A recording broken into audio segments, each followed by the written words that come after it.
జాగ్రత్త. రాజశేఖర రెడ్డి గారి ఆత్మ ఎలా తీసుకుంటుంది? చెప్పండి. నిజంగా ఇది బాధ. చెప్పండి మేడం, మీరు ఎలా ఫీల్ అవుతున్నారు? అమ్మ ఎలా ఫీల్ అవుతుంది, నాన్న ఎలా ఫీల్ అవుతాడు ఈ సంఘటన చూసి? ఆయన ఆత్మ శోభిస్తూనే ఉంటది, అమ్మ కూడా బాధపడతారు. ఈరోజు రాజశేఖర రెడ్డి బిడ్డ పోరాటం చేస్తుందంటే ఎందుకోసం చేస్తుంది?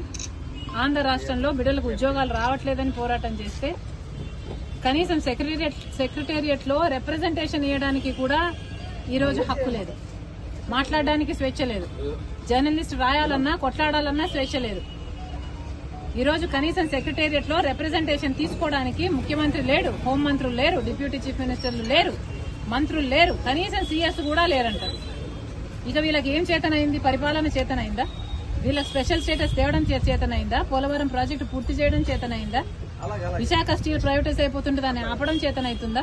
క్యాపిటల్ సిటీ కట్టడం చేతనైతుందా? కనీసం మెట్రో అన్న తేయడం చేతనైందా? రైతులు ఆత్మహత్యలు చేసుకుంటున్నారు, అప్పుల పాలైపోతున్నారు, కనీసం పంట బీమా ఇవ్వడం కూడా చేత కాలేదు.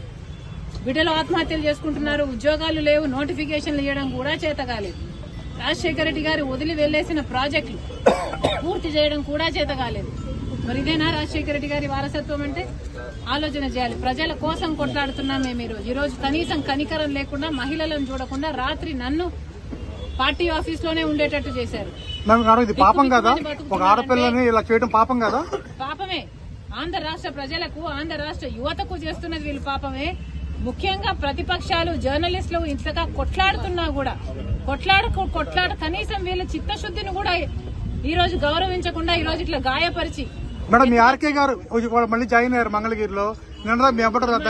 అబౌట్ స్టూడెంట్స్ ఈ రోజు యువత గురించి మాట్లాడదాం. రేపు రండి, రేపు అడగండి, రేపు చెప్తాం.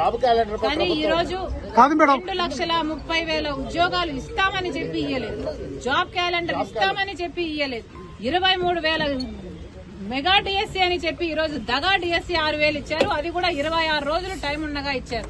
పిల్లలు ఎలా ప్రిపేర్ అవ్వాలి? అసలు ఈ ప్రభుత్వానికి మనసే లేదు. ఉండను బండను మీ చేతి గాయం ఎవరు చేస్తారు? పోలీసులు ఇంకెవరు చేస్తారమ్మా? Mega DSC